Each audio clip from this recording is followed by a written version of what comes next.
Bricks 2.4 introduced a really nice feature if you want to handle the import and export of various different settings.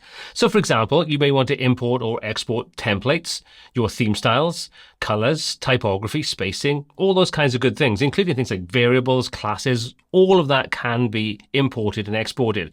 But the cool thing about it is, while this speeds up the whole process of not having multiple different files like we've had to prior to 2.4, it also allows you to choose what you do and don't want to both export and import. So you could easily set up a kind of global starting point and then import that into a project and choose what you do and don't want to import. You may not want the colors, for example. Well, you could start without those, or templates and so on. So let me show you how you use this and give you a kind of lowdown on how it all works. So I've got Bricks 2.4 installed, and I've just got a basic template. So any page, post, or template that has Bricks enabled on it can be used to access these features.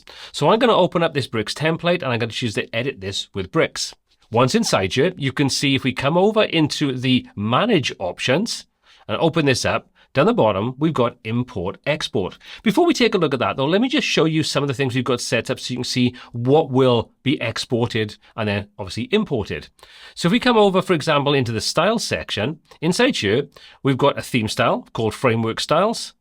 We've got basically just one class, but we've got a ton of variables, things like spacing, layout, corner radius, and so on. So a mixture of native features inside Bricks itself and custom variables that I've added in. So anywhere you can see scale, that's using native functions inside Bricks. And where you don't see that, they are variables that I've created manually for the layout and so on.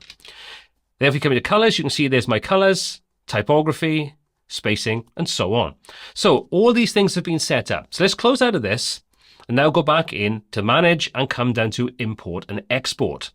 So now you'll see we've got a much better interface to work with. Down the left hand side are all the things that we can choose to, in this case, export. You can see we can toggle any of these off. And anywhere we've got this little cog icon, we've got more options available. So we can click, we can see what's actually going to be set up inside here. Let's come back out of this. Come back into our import export. So what we're going to do in this example is we're going to choose all of these options. And you'll notice that underneath each of these names, it tells us how many of that particular thing we have set up. So for example, 1 out of 1 classes, 48 out of 48 variables, and so on. No components is set up. No icons, no queries. So all of these things can be imported and exported. And again, like I say, if we want to click the cog icon, that'll take us over to that particular part of our setup, our variables, for example, and we can see all the variables that are actually listed. So now you'll see that when we come back in, anything we've got like settings, for example, we can choose what we want to enable and disable. So for example, we may not want to include any API keys. Well, we can disable that option.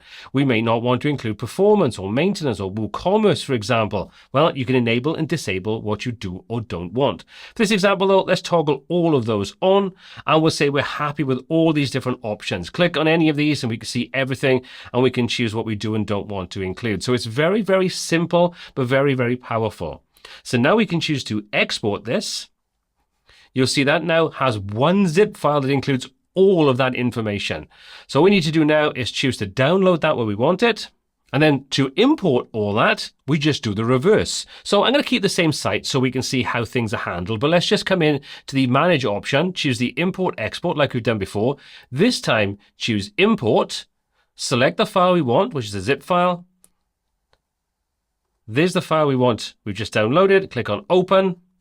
And now you can see this shows us all the things that we can choose to import. So if we choose all of these, this will now tell us what are ready, conflicts, selected, and so on. So if we find we've got things that we already have on our site, we can choose how we want to handle them. So do we want to keep the existing or replace them? So we may have primary as a color, for example. We set up, we actually don't want to replace that. We set up a custom color palette. Well, we just uncheck it. Simple as that. And there's the error handling then on the right-hand side. So you can choose to keep existing or replace, or you can use a global option. And then what you need to do is come into any of these where you may want to make changes. So we may not want to install our custom fonts. You can see I'm using Outfit in this example. We may not want to import that. Simply uncheck it. It's as simple as that. So if you have any conflicts, you can choose how you want to handle them. On a clean site, you won't have any conflicts, so you can import what you want there without any problems whatsoever. Once you're finished, hit import bundle. That will be imported into your site, and all of those things are set up throughout your Bricks installation. Then you can start working on the new site with all these things imported, ready to go, and saving yourself an absolute boatload of time. This is a much nicer way now of working than having files for your theme style, files for your classes, files for your breakpoints, templates. All these would be different files. Now we have one file and we can choose how we want to handle everything inside there. So that's how we use it. It's a very simple setup, but incredibly powerful.